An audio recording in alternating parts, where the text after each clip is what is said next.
Hey, everybody. Good afternoon, John. Good afternoon. Good day.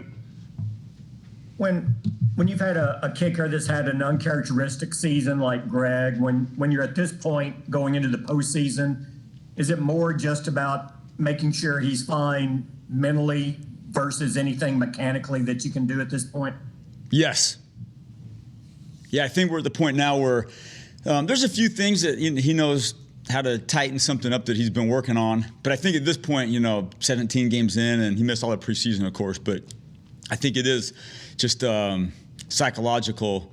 And there's actually something we're going to do to help him out a little bit that we talked about. So, but yeah, I think the biggest part is just having the confidence that this thing is going right down the middle every time.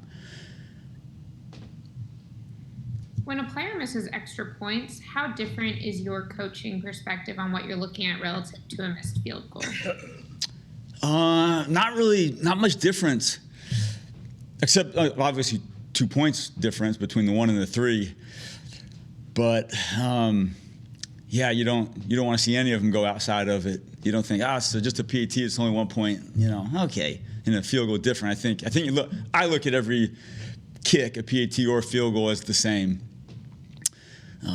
And obviously the last couple of years, PAT is different than what a PAT used to be. But it's still, for Greg, it's a 100% make. And he just got to do it. He knows it. And I have full confidence that he will. There was a season, might have been 2015, where he was, he kind of got cold for a little bit. And then he rebounded like he always does. So I've been around Greg enough to see him go through the valley and then rebound. And every time that's happened, he's rebounded. So I see no reason why it wouldn't be different this time. For kind of the same reasons, you kind of get cold. But in terms of a technique standpoint, or just given that extra points are always going to be the same distance versus field goals, you might have to change a few things up. Do you coach it differently in that regard, or do the corrections for a player need to be different in that regard? No, I don't think I look at the technique or anything different on a PAT compared to a field goal. I'm trying to answer your question in a better way, but I think every kick is the same, whether it's a PAT or whether it's a 20-yard field goal or a 55-yard field goal from left hash or right hash. I think Greg approaches it the same way. He tries to take the same cut at every ball, regardless if it's a 22-yard field goal or a 57-yard field goal. Really, his mindset is the same on all those kicks. Hope I answered your question. You mentioned doing some things differently with him this week. Is it about him, or is it about maybe the protection and how you set things that way? Good question. No, I think our protection's been really solid. Our operation's been really good. Just something that I think psychologically might help Greg, and you'll probably see it on Sunday afternoon. And if not, then I'll let you know on Monday what it was.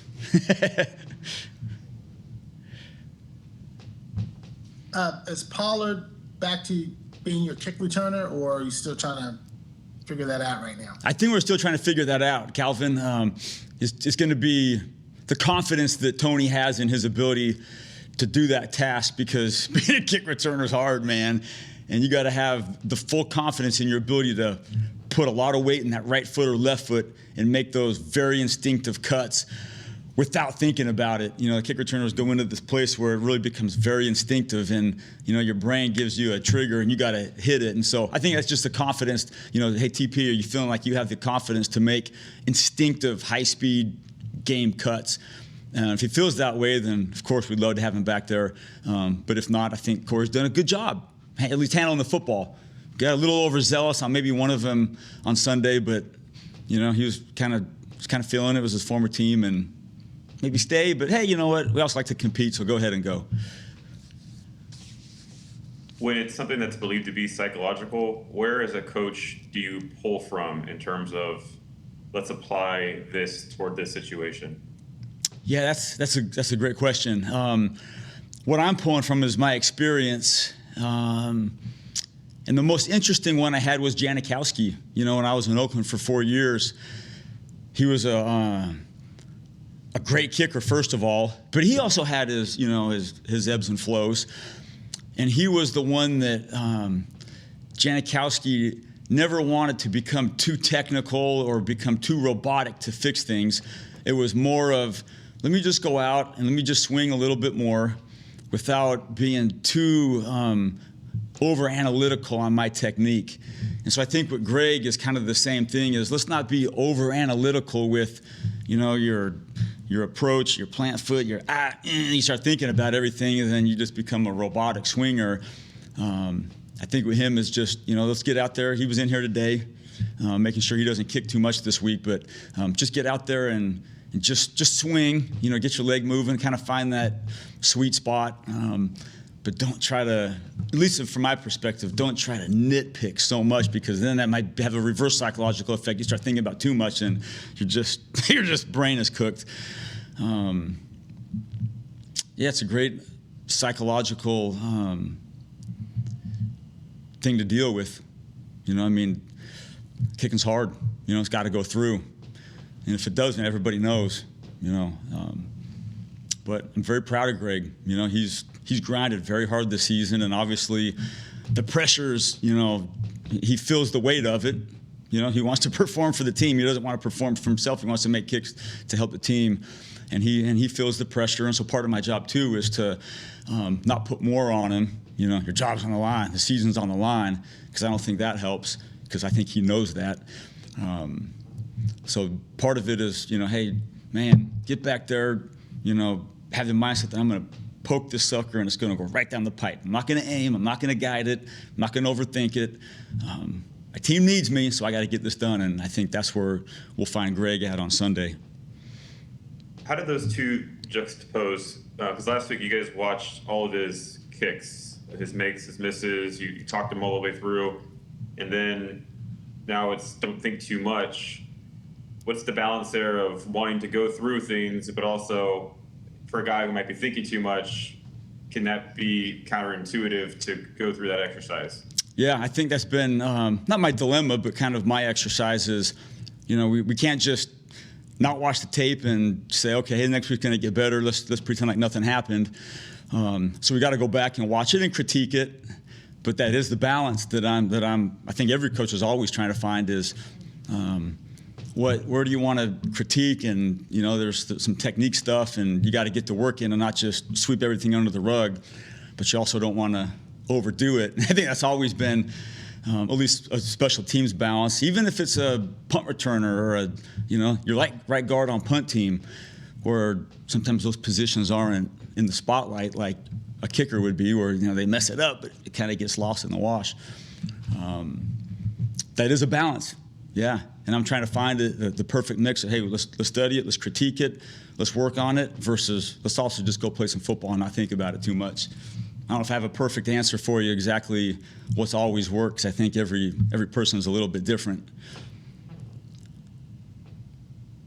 John, you say you have confidence in your kicker. As a special teams coach in this league for a number of years, when do you know a kicker just may not have it anymore, or is just not having a good season?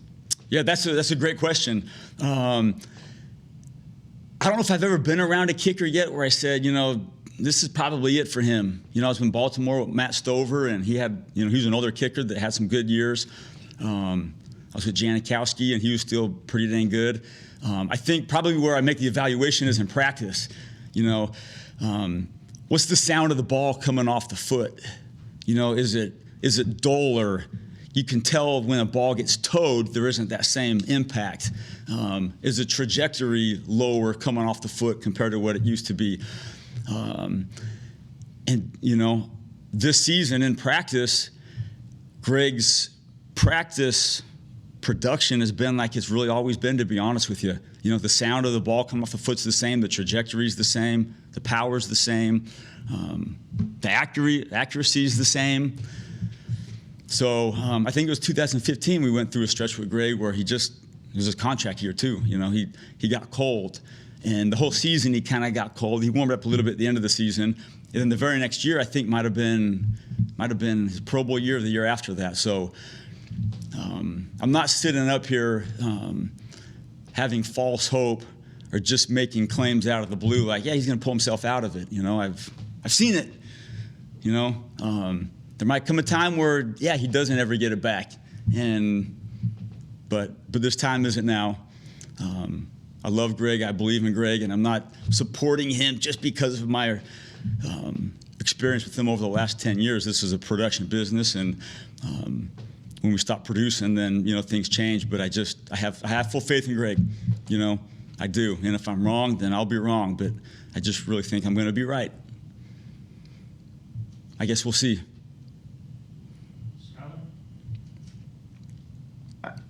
John, yesterday the Niners lost their punter during the game. Do you go through any kind of emergency situations during the week in practice just to get either Brian a kick if something were to happen to Greg, or Greg some punts to make sure they just kind of get used to doing it? We do, Todd. Yeah, we do it actually on our own. So when the guys are out on the field on Wednesdays, we'll go into the indoor on our own, and we'll obviously work 95% of their focus, and then okay, this happens. Hey Greg, handle a punt or two and go ahead and bang it. Brian, let's go ahead and hit a PAT. Probably wouldn't have Brian hit a field goal more than 35-yarder, and then also with the snapper. So it's not spent a lot of time on, but just in case that does happen, then we have the ability to go to the next man. It's unfortunate what happened to Mitch, because that was a big hit, man. And part of our discussion is we don't do any tackling practice or taking on blocks practice, but we look at some tape and say, okay, Brian or Greg, if you're in this position, what do you do? Not necessarily wanting to take on some of those real blockers. Bobby, why don't you go ahead? Who's your backup holder? Cedric Wilson. All right, try now. Bobby? Hey, John, when you look at you talked about all this confidence that you have in Greg and the things that you see at practice. Is there a point where the in-game results begin to trump some of those other things that you're seeing during the week? Yes. Yeah, for sure. Yeah, I mean, yeah, absolutely. And Greg knows it comes down to making kicks in the game. You could be an all-star on the driving range, but when you got to tee it up on the first tee box, you got to put it on the fairway also. So it's the same thing. Stupid analogy, but practice is important for gaining confidence and technique and the operation. But the kicks got to go in on game day, and nothing beats making kicks on game day. So yeah. Michael? We've seen most of Greg's misses go left. Why, in this instance, did it sway right? He took a good cut at it, and he hit it kind of fat. And when fat, he means he hit the grass just a little bit too far behind the football, and so it opened up his foot and squirted it to the right. It was simple as that. He said, I just hit it fat. He said, I hit it fat, damn it. And I said, just swing at it, man. Just don't lighten the load on it, swing at it, because you got to keep taking cuts at it. When he missed it, I was the same thing. I was like, damn. Because I know, everyone's going to be talked about. Like this whole press conference, all we've talked about is Greg's one missed PAT.